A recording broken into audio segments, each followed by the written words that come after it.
Thank you for joining today's Health Education and Learning Program webinar, Engaging and Retaining Employees in a Competitive Environment.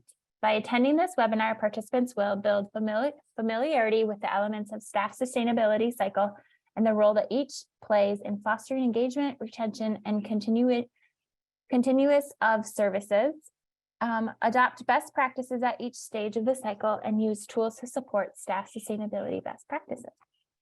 The National Rural Health Resource Center is a nonprofit organization dedicated to sustaining and improving healthcare in rural communities.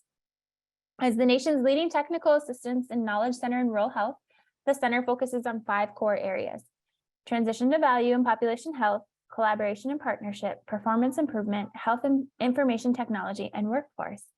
The center is committed to DEI and anti-racism, and we create an environment that reflects the communities that we live and serve, where everyone feels accepted and empowered to be their full, authentic selves, and where everyone belongs. We understand the impact of and seek to defeat racism and discrimination in ourselves, our workplace, and the world. And this guides how we cultivate leaders, build our programs and resources, and deliver our technical assistance. We are an organization that honors and celebrates and respects all dimensions of diversity, and these principles are central to our mission and to our impact. With that being shared, I'd like to welcome our guest speaker, Shannon Stedden. Shannon Stedden is an independent leadership consultant specializing in employee engagement, leadership, and work team development, as well as emotional intelligence. In her role, she provides education, coaching, and technical assistance designed to help leaders and organizations achieve their goals.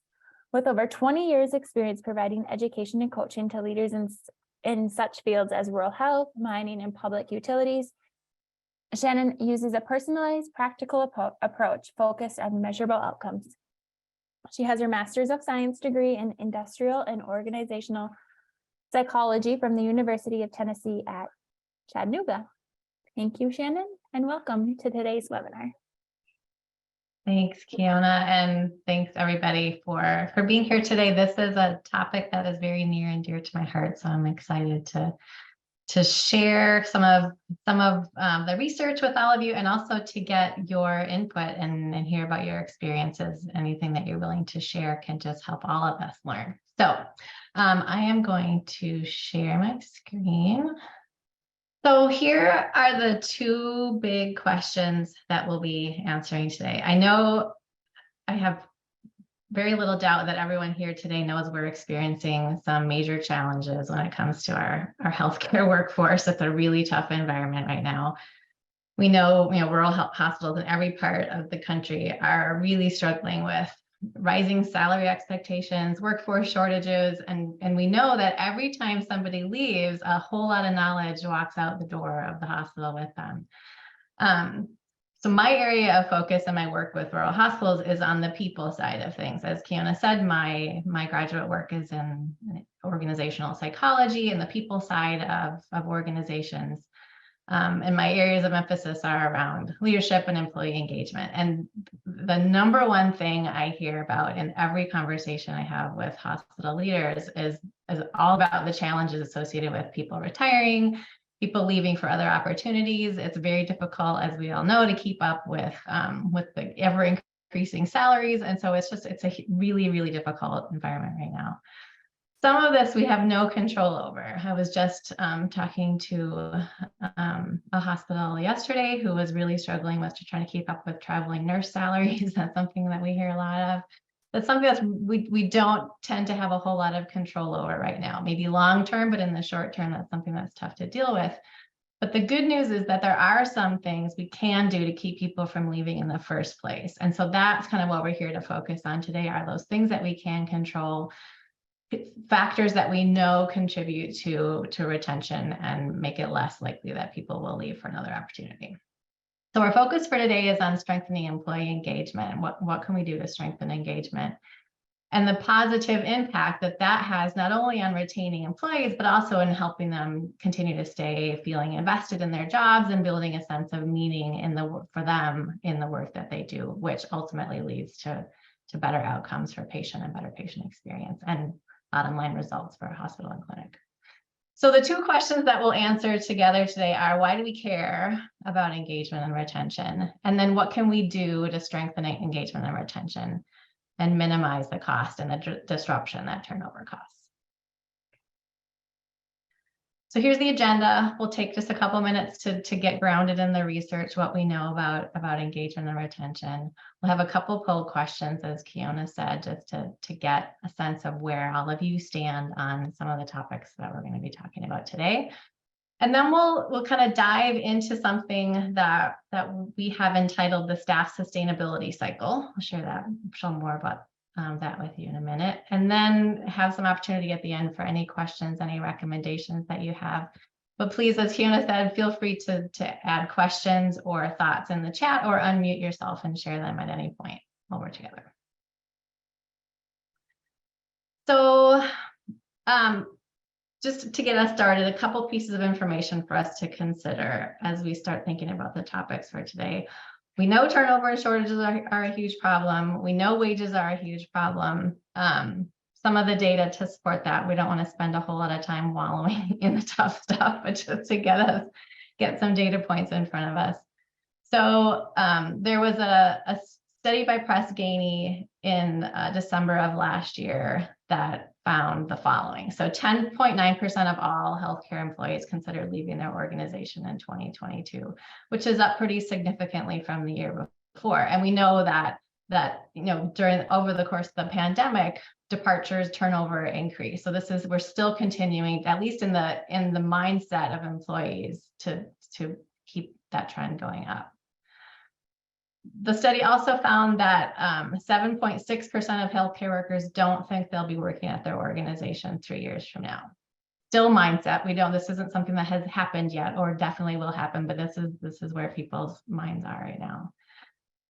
And the other piece that it found was that clinical employees report the lowest overall retention scores. So advanced practice folks, RNs and physicians, are the least likely to remain at their organization. Again, in terms of what they said their intentions were in this study 3 years from now. So of all the people, of what was already kind of a high rate of folks who said they didn't intend to stay past 3 years, clinical employees were the highest group in that of respondents who said that. So there's a lot of competition for people who make up the workforce, and we know that there's a potential for a lot of turnover happening, even continuing to happen in the next few years. Combine that with this fairly steady downward trend in employee engagement. So we know that employee and physician engagement has been going down. At the center, we define engagement as the extent to which employees feel passionate about their work and committed to the organization. So if this is really small on your screen, the blue line shows employee engagement since 2018. So that's the blue line that starts off on the top. The red line shows physician engagement. So if you look carefully at this, you can kind of see, interesting that there was a little bit of a bump in physician engagement in 2021, kind of, the year after the peak of the pandemic. And there was a glimmer of hope at that time in 2021 that little bump might last, that there was a lot of discussion, a lot of excitement about a little rise in engagement in physicians in 2021. There were stories about, physicians finding more meaning in their work through collaboration with others and removal of some of the red tape and bureaucratic stuff, some of those barriers that got removed temporarily during the pandemic. But unfortunately, that didn't last. So we had this trend going, we had a little bump, and unfortunately, the trend continues. And here's what we know. Here's why we talk about engagement when we talk about turnover and about long-term success of hospitals. We know that hospitals with more engaged employees and more engaged physicians have stronger financial performance than those with less engagement. And according to Gallup research, the breadcrumb trail kind of looks like this. So when employees and physicians are more engaged, or they feel more passionate about their work and they feel more committed to the organization, patient experience goes up, HCAHPS scores go up, and employee retention goes up significantly. And then we know, of course, that when you've got better patient experience and stronger retention, it translates to stronger financial performance. So we can draw this direct line with some mitigating factors, this direct line between engagement and financial performance. So the reason we talk about engagement along with conversations about workforce shortages and competition for skilled employees is because it's actually something you can do something about right now. So workforce shortages and wage inflation are kind of the long game. Engagement is something that can be addressed in a more immediate time frame.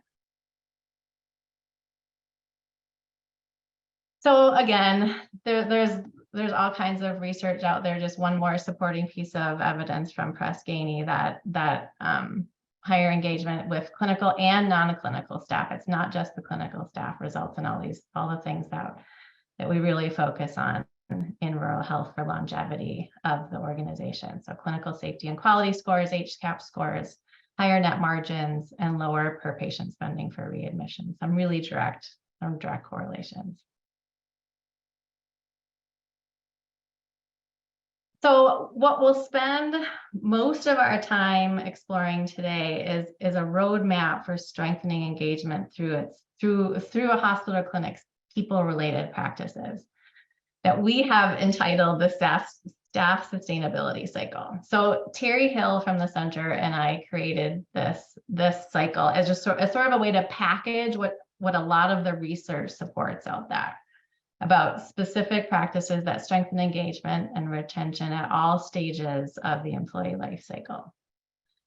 So these are factors that promote, recruiting the right person, retaining skilled and retaining employees, developing your employees, employee engagement, and making smooth transitions, as people move out or as people move into new roles.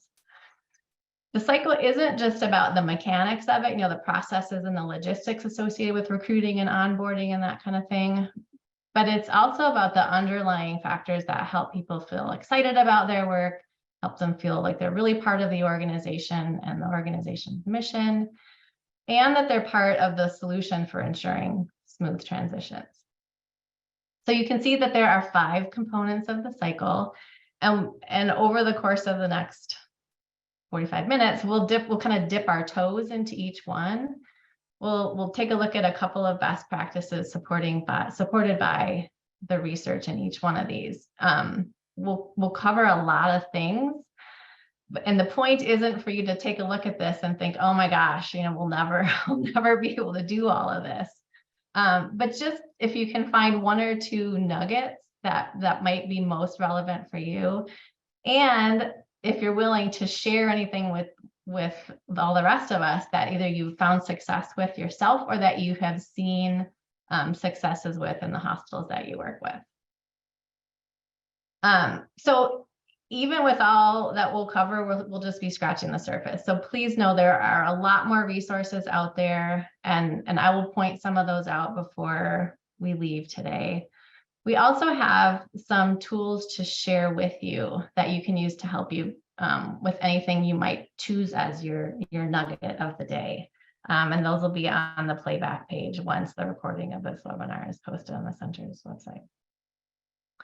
So the 5 components of the sustainability cycle that we'll cover are recruiting, which is really about identifying individuals, whether they're internal or external, to fill job vacancies or staff.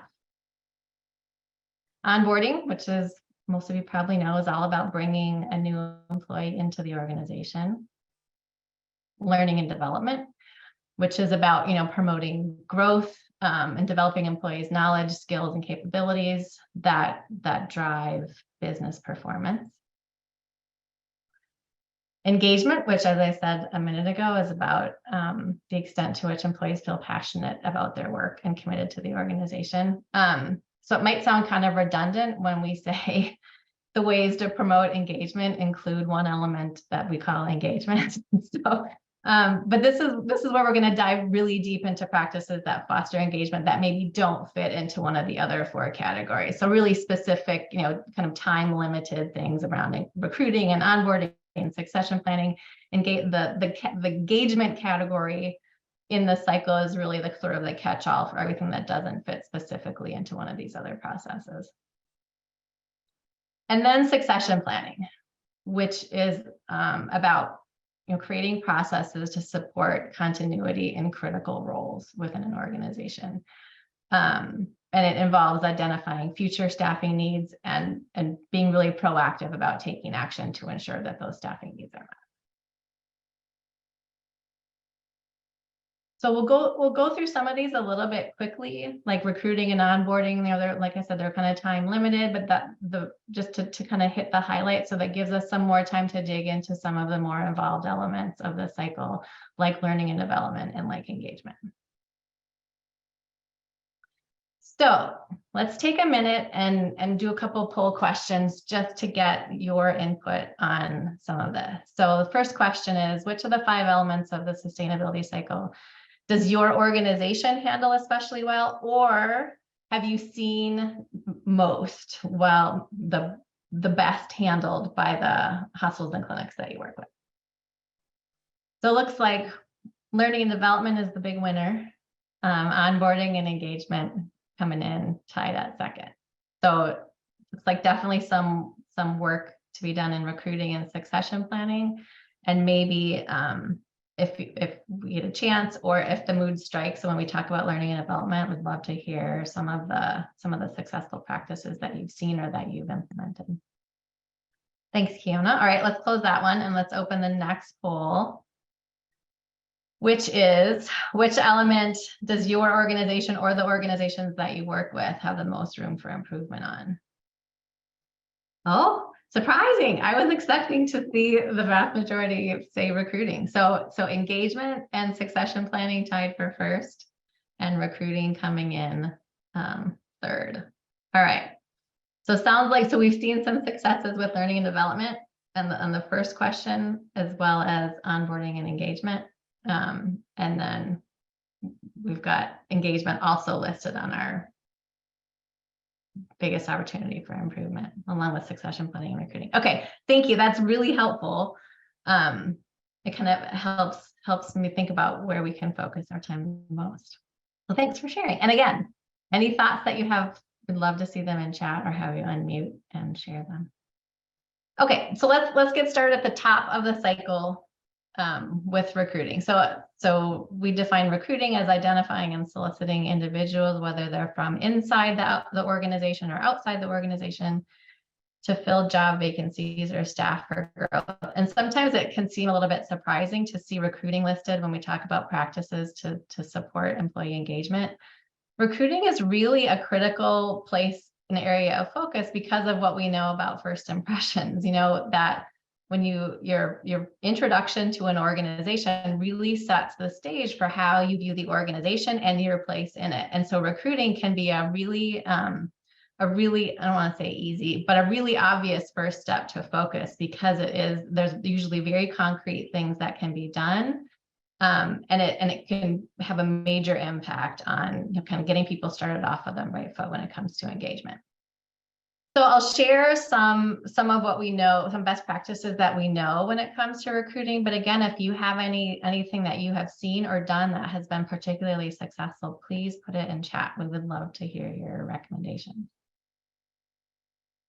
So the first best practice is to start with retention in mind. And this is something that I remind hospitals and clinics of all of the time, because when there is such a shortage, hospitals and clinics, actually organizations in every industry in this environment, are just so excited to have somebody who, marginally meets the requirements, who is interested in joining the organization. And that can be tempting, because it is so important in the short term to get somebody in that role. But when you think about what happens long term, when you've got somebody who just barely fits, or needs a lot of support to get up to speed in their role, it can slow things down in the long term. And so I always encourage the organizations that I work with to start with retention in mind. What's going to be important in the long term, and could it be better to let somebody who might be a good fit go by, so that you can really wait for the right person? Easier said than done from the outside, I completely understand. But to just kind of have that mindset, to be thinking long term when filling a role. To consider the candidate's perspective at every step in the process. This is an easier sell than it used to be, but for a very long time, it was an employer's market. And so it was just sort of, we often, and I was in HR, so I was guilty of this, just sort of approaching it in a way thinking, well, if you want to come for us, to come to work with us, you're going to have to kind of jump through the hoops that we've set so that we know that you're really interested, you're really invested in working here.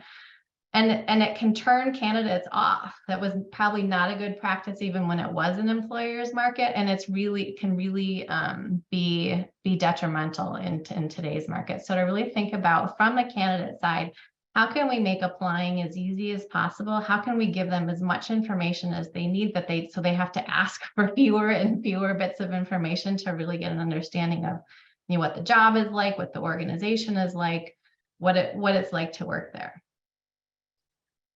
Another one is to really think about the future vision of the job. So again, when I was in HR, we would often, approach a job posting by thinking, okay, what did the successful candidate look like in the past? How have we generally filled this position? Rather than thinking about what's this position going to look like in 3 years, and might we hire somebody who will meet those expectations rather than sort of fit with what we know about what successful candidates have looked like in the past. So to think about the future vision for the job. And sometimes that might mean having a discussion with other people in the organization to say, hey, where do you see this going? What do you see, 3 years from now? What might it look like to have success in this position? And to think really carefully about job requirements. A lot of organizations are taking another look at their job descriptions and their job requirements to decide, do we really need 10 years of experience to fill this role? Could it be 5? And why did we say 10 a couple of years ago? And is that still the case? And that, this doesn't apply to anything that, that any position that has licensing requirements, but a lot of organizations are also taking a look at education requirements. What's really required to do the job right? If you can take another look at things, you can open up to a pool of a lot broader swath of potential candidates than you could have in the past. And I can't say this enough, to plan ahead to make the process as streamlined as possible. Put together a timeline, get interviews blocked off on people's calendar, maybe even before you post the position, so that things can roll along. Because again, if you're considering the candidate's perspective, the quicker things can move along, the more pleasant the process is for the candidate, and the less likely you are to lose them to somebody else. Work to reach passive as well as active job seekers and things like social media. Work your referral network. Having a referral network that you're working on before a job opening is even better, because you've got all those processes and people in place that you can go to when something opens up. And to be transparent about the job's challenges and rewards. So it's not so much about selling a job and painting a lovely picture, but to be really realistic about it. Because again, if we're starting with retention in mind, we want people to have an accurate view of what the job is like, so they're not surprised down the road and leave, and then we're starting all over again from scratch. Again, if you've got any best practices, we'd love to hear them in chat.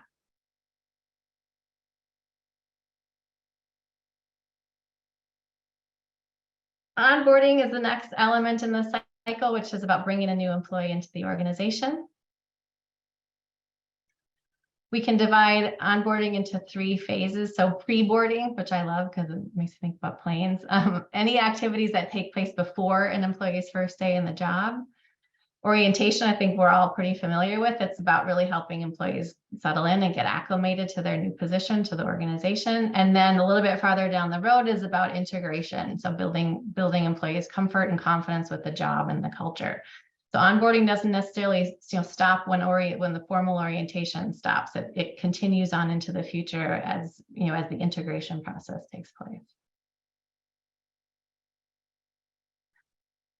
A couple of best practices when it comes to onboarding. It's almost all about communication, and keeping them feeling connected. So before the first day, make sure that they have a welcome email, message, some sort of communication to welcome them and let them know what they can expect during the first couple of days.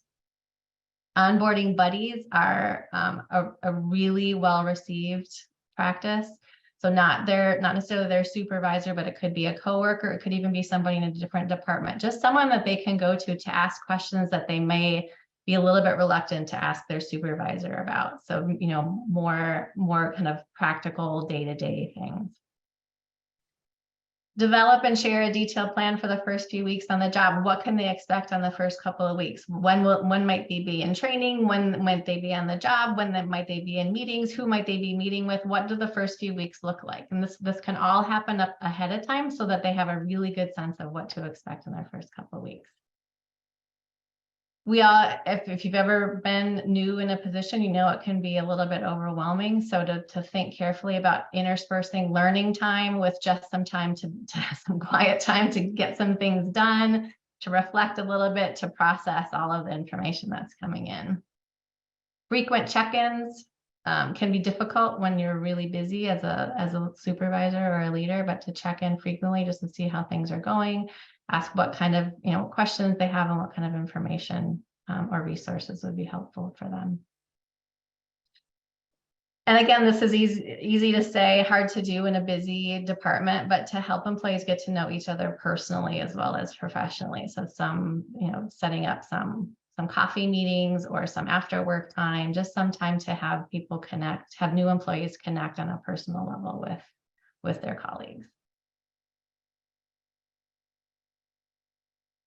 All right, so now we dig into some of the more in-depth, some of the more involved elements in the sustainability cycle, starting with learning and development. So we can officially define learning and development as empowering employees' growth and developing their knowledge, skills, and capabilities to drive the business performance. Learning and development starts really on the first day, but it continues throughout an employee's time in the organization. And to really drive engagement, it needs to be more than just retaining and updating technical skills, whether it's required by licensure or just as technology and the environment changes. We know that one of the top priorities of those who are newer to the workforce is having opportunities to learn and grow. So if you've seen the research about generations in the workplace, one of the big findings about millennials and Gen Zs is that they will leave a higher paying job with very few learning and development opportunities for a lower paying job with more of them. Growth and development is very important to those newer to the workforce. So it's something that I try to emphasize in the hospitals and clinics I work with. And actually, my husband is a hospital leader, and we have a lot of debates about how important learning and development is to retain employees and how important it is for promoting engagement. I feel like I just sort of called him out by saying we have debates, but we do. So some best practices around learning and development. The number one recommendation I have for hospitals and clinics and leaders who say we have limited resources financially, and we also have limited resources when it comes to time, and that is to be creative. Formal learning is only one of many options when it comes to learning and development, and very often it's not one of the most valuable options, and I'll talk about that in a minute.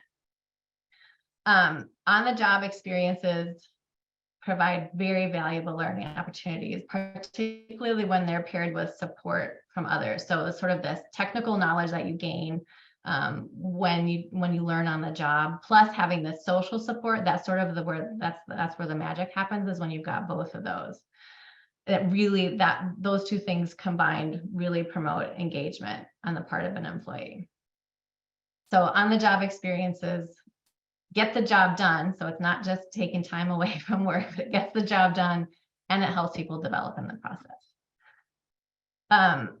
As far as learning and development goes, kind of combining it with onboarding. So we know that feedback is always important, but it's particularly critical for those who are new to a job.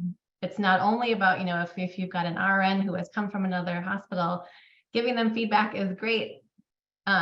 Technically, but really they're still thinking, they're still processing and finding ways to make sure that they're fitting in with the culture of the organization and any new practices or workflows that that might be different from their previous job. And so giving regular feedback is something that newer employees, regardless of their skill level, will tend to be seeking.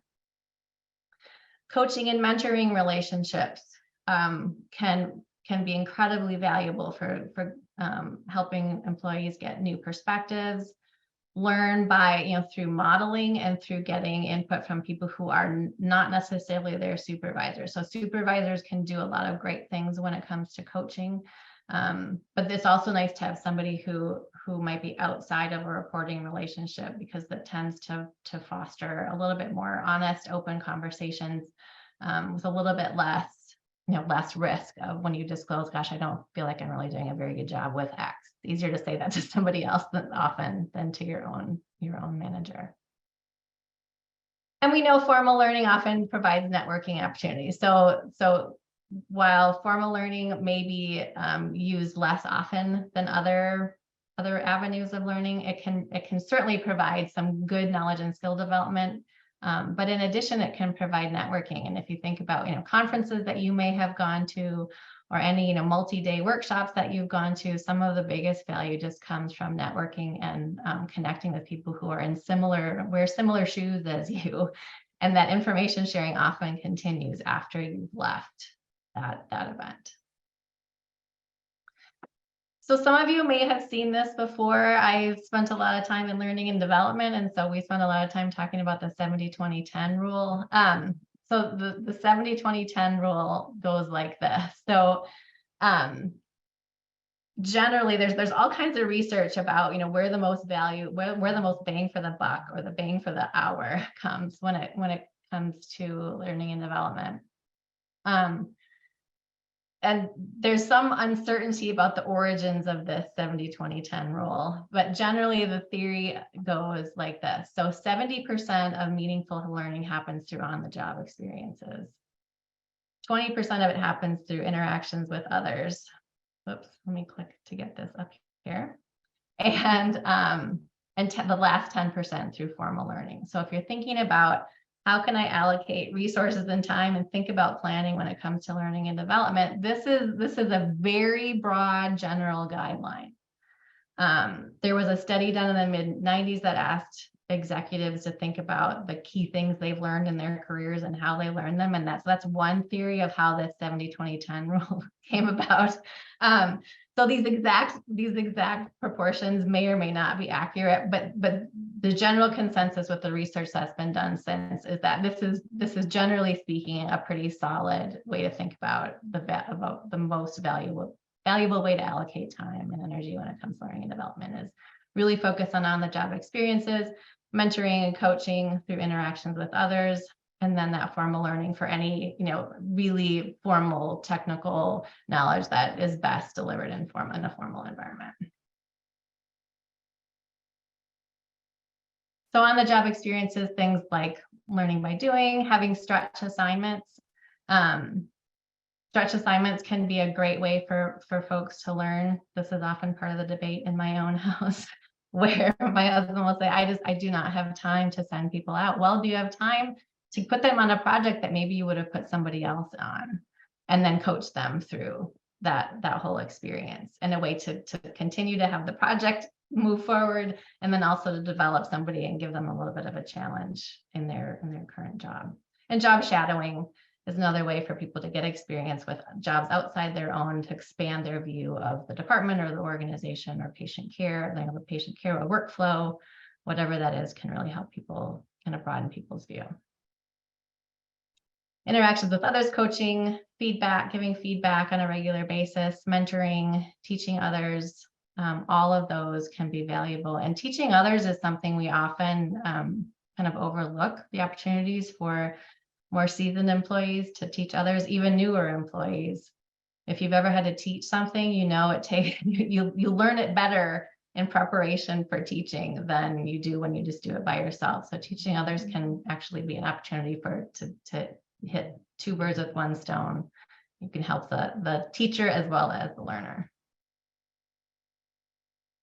And formal learning, I think we all know what formal learning is: conferences, educational sessions. But the critical piece is that to really stick, it needs to be reinforced when the person comes back on the job. Go to a conference, you get back in your busy life. Some of that, all the stuff you were so excited about trying out sort of goes by the wayside. And so the more as a leader, we can reinforce that when people come back. So tell me what you learned. Let's talk about how we can use it. Let's practice it. How can we share what you learn with other people?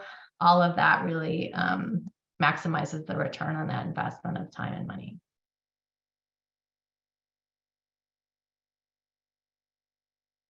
So in summary, here are some ways that this is just a slide that I use often to help hospitals think a little bit outside the box when it comes to learning and development. All of these things really add a lot of value and often more value than a formal learning environment would.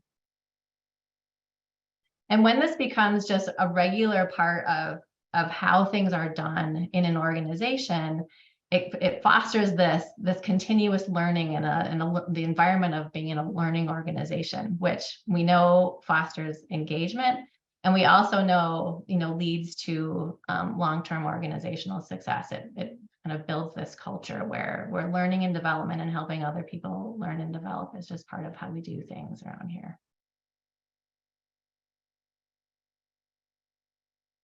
All right, so into our kind of catch-all bucket of engagement in the sustainability cycle. So as I mentioned, engagement would define it as the extent to which employees are passionate about their jobs and committed to the organization. So just to read the temperature here of your experience with employee engagement surveys in your own organization. What's your history? We'll pull up that poll, Kiana. So the vast majority of you said you conduct engagement surveys every year, every other year. Awesome. So we've got some experience with engagement surveys, and a handful who said not sure. Totally understandable. That is not terribly unusual. So we'll talk a little bit about what engagement is for those of you who haven't spent a lot of time with it. And then get into some of the drivers of engagement, maybe. So there are a lot of different models of engagement out there. The model that I use and that a lot of the work at the center, engagement work at the center is around this model created by Macy and Schneider and a few other researchers. It's been around for a long time. It has a lot of research and evidence behind it that these are the elements that drive engagement that lead to all of the benefits that I talked about at the beginning of our time together. So there are 4 elements that really drive engagement at an organizational level. The first is a sense on the part of employees that they have capacity to engage, that they have the resources needed to engage in their work. And those resources could be financial, they could be equipment, it could be social support. It's really about this broad view of resources. If I feel like I have the resources needed to really dive into my work and get engaged with the work that I do, then my capacity to engage ratings, my perception of capacity to engage will be high. Then there's motivation to engage, which is really about intrinsic motivation. Do I find meaning in my work? Do I feel like my work is important? Are my values aligned with the outcomes that come out of my work? It's all about kind of how what's important to me lines up with what's important in the work that I do. Then there's freedom to engage. Do I feel that it's safe to engage in my work? So if I ask questions or offer suggestions, is it safe to do that? Or will I be shut down right away or my idea is discounted? And is it worth the effort? Well, is there a potential that things will come out of the suggestions that I make? And then lastly, strategic engagement. So all of that stuff is great, the capacity, motivation, and freedom. But if the energy and effort that I expend in my work is not aligned with the long-term goals of the organization, it's not going to lead to all those bottom line outcomes that we talked about earlier. So are my efforts as an employee aligned with the goals of the organization? Which means I need to know what those goals are kind of as the baseline in order to be able to do that. So strategic engagement is the last element.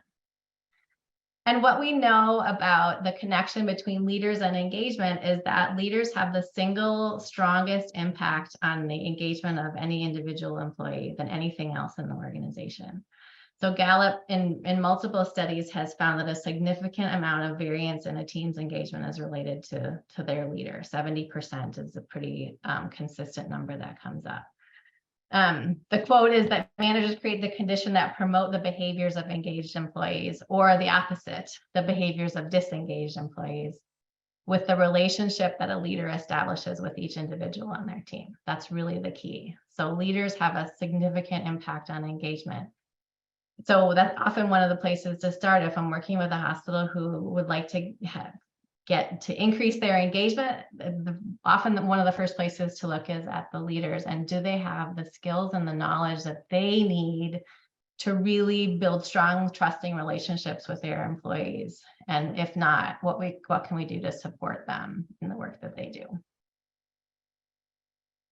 Some of the key skills are listed here. So things like collaborating with others, with other leaders and with your team members. How do you delegate to people? How do you empower people? Giving effective feedback, both positive feedback and constructive feedback. How do you build trusting relationships? Recognizing people for strong performance. Managing conflict is a huge one. You know, that's something that I think most of us struggle with a little bit, but it's really critical for leaders to build their conflict management, and having those difficult conversations is such an important aspect of a leader's job. Thinking strategically, employee rounding is often a topic that gets covered in leadership development, which encompasses a lot of the other things that are on this list. And this buddy to boss idea, especially in rural health, it's so common for a member of a team to be promoted to be the leader of that team. So not only do you need to learn how to become a leader, but you've got all of the baggage associated with managing people you used to be peers with. And that elevates the complexity level to a whole other level. And so just helping people adjust to that new role of leading their former peers, which can put people in a really tough spot. So giving leaders the support that they need to have the really strong, but to kind of live up to that potential that they have to really have a positive impact on engagement in the organization. I'm having clicking problems, sorry. So when we think about some specific examples, if you've got any to share, please share them, but I can share a couple from the hospitals that I've worked with, particularly through the Delta program in the center. I think a lot of these have come from there, but also with some of the other hospitals I've worked with. And just general best practices in healthcare in general. So there are a lot of hospitals that have town hall meetings to share information, because information sharing is such a big part of people, feeling like they're really part of an organization. And so rather than town hall meetings, some of the organizations who have the strongest engagement, the CEO will go to departments on a quarterly basis. And so instead of having people come to them, the CEO will go to where people are and sit down and say, here's what's happening, what's happening with all of you. It's kind of a two-way conversation. So what kind of challenges are you experiencing that I can help out with? What kind of information and resources do you need to do your job even better? And so it's a little bit of a form of rounding, but in a maybe less structured way. During the pandemic, we had a lot of really impressive hospital leaders who did weekly video messages just to keep people, and sometimes even daily when things were changing at a really fast rate, to keep everybody in the loop.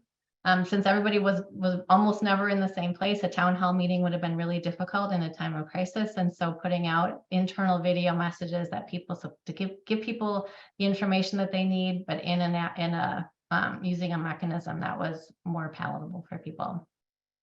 Having an employee advisory council, so a team of employees who advise the senior leaders and the HR department on people-related practices, to be sort of the voice of the employees. It doesn't mean that there was no other way for frontline employees to have direct communication with the senior leaders, but the employee advisory council was sort of the official mechanism for doing that. Manager rounding, there's all kinds of resources on rounding. That has been shown over and over and over again to improve not only engagement, but patient care and patient satisfaction and a lot of really important outcomes. Cross-department projects, something that we see a lot, that to really think outside the box and get different departments working together, because that collaboration really leads to strong relationships, a better understanding of the big picture of the organization, and increased engagement.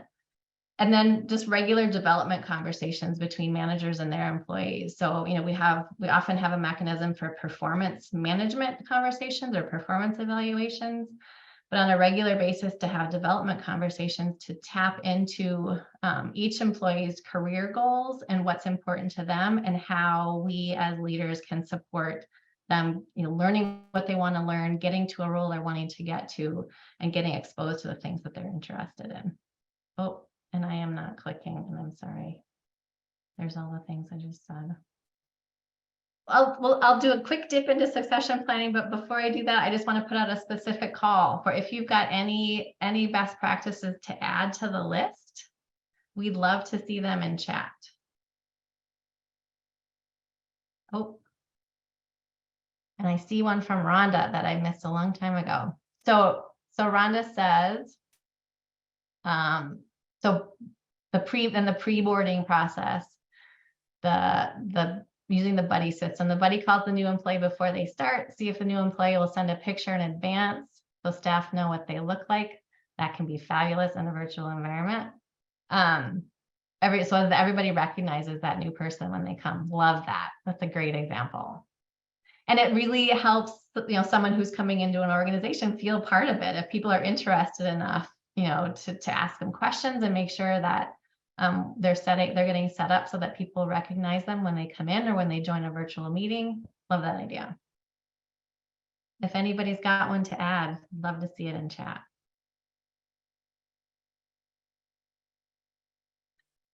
So the last element in our sustainability cycle is succession planning, which is a process for ensuring continuity in critical roles. And it involves identifying future staffing needs and proactively taking action to ensure those needs are met.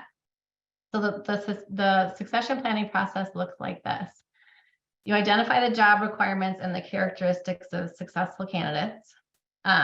Incumbents often play a pivotal role in this. So getting the input of incumbents, you know, what is a realistic view of what happens in this job right now.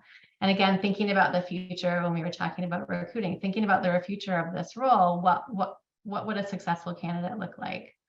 And then creating a pipeline, a talent pipeline of people inside and outside the organization who could potentially be a good fit. Not forgetting about internal staff who could be able to step into the role on a temporary basis. So succession planning isn't about, you know, the idea isn't to do this for every role, but to really think about critical roles, you know, roles that, you know, if anybody, the incumbent left tomorrow, would it really leave the organization kind of hanging by a thread? Or is it a really specialized role that would be hard to recruit for? The succession planning process can kind of lay the groundwork to shorten the recruitment time when there is a vacancy in that job, and to make sure that you're ready to hit the ground running, even sometimes before the vacancy comes up. So you can build a pipeline to potentially fill that job if that's a possibility. Developing an action plan to prepare or even source potential successors. So if there isn't somebody inside or outside the organization that you can be kind of priming to take over that role, at least to develop an action plan to curate your sources so that if the need arises, you know right away who to go to. Reassessing the plan on an annual basis at a minimum. So when succession planning is done right, it really provides an avenue for learning and development inside your organization, because you've identified maybe some potential pipelines and then thinking about what skills and knowledge those people might need to be ready for the position when it comes open. And like I said, if that's not an option, then at least it shortens the timeline when vacancies do happen, because you've built relationships with other outside entities who could be a resource. And it helps, gives you a really good understanding of the skills and characteristics of the right candidate, which brings us right back to the first element on the cycle, which is recruitment, because you've already laid that groundwork. So succession planning takes a lot of time and energy. So like I said, it's not necessarily for every role, but for those really critical roles. I know I just talked to somebody yesterday who said ultrasound techs are their number one succession. They're really the toughest role for them to fill right now. And so, it's pretty hard to cross train an ultrasound tech with current staff often. Sometimes there is an option, but to be building relationships with community colleges and other entities that could maybe be a pipeline for getting ultrasound techs when the opportunity arises. Rhonda, I see you've got another one. So for engagement, another example, leaders serve employees. You worked with folks that provided occasional pancake breakfast for staff.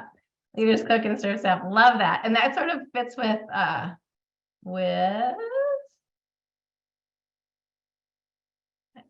too many things up here, but that whole, leaders support their team kind of idea. And so supporting them with a pancake breakfast is a great way to support staff. Love that.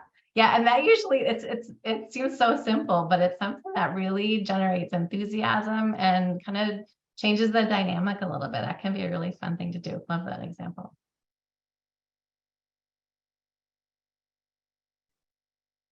All right, so we've got a couple of minutes for questions. Does anybody have a question for me or for anybody else in the group? You can unmute yourself and ask it or put it in chat.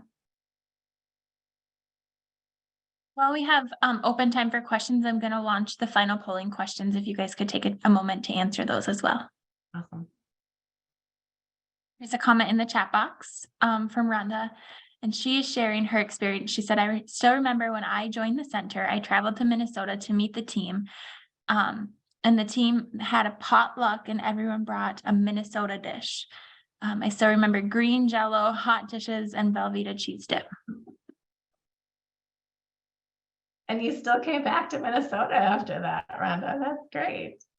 Green Jell-O sometimes will turn people away, and we don't get return visitors after that. Yes, and we're so glad you keep coming back for that green Jell-O. I promised additional resources. So 3RNet is a great resource if you haven't worked with them before. Their expertise is in specifically rural recruitment and retention. It's a great nonprofit that has a ton of resources. State hospital associations are often a really good resource for anything on leadership development, engagement, retention. I'm probably not telling anyone here anything you don't know. And of course, the National Rural Health Resource Center has a lot of great stuff on the website about related to leadership and engagement. And along those lines, when the playback webpage is ready for this webinar, there will be some documents that you can use. You can share with hospitals and clinics that you work with, but there are some really specific tools to help with each element of the sustainability cycle. So there are tools to help with recruiting, with onboarding, learning and development, engagement, and succession planning. And these are all in Word form, so they can be modified in any way that fits with an organization's existing practices or templates or whatever, but just to give some concrete tools that can help support all of this. We have reached the end of our hour. So I'm going to stop sharing. And I just want to thank everybody for being here today. Thanks to the center for having me. And it's been great to chat with you today. Thank you, Shannon, for sharing this wealth of knowledge. And everybody who is attending, the playback will be made available within 5 days, as well as the resources that Shannon has mentioned. They will be linked there as well. Thanks, everybody. Have a great day.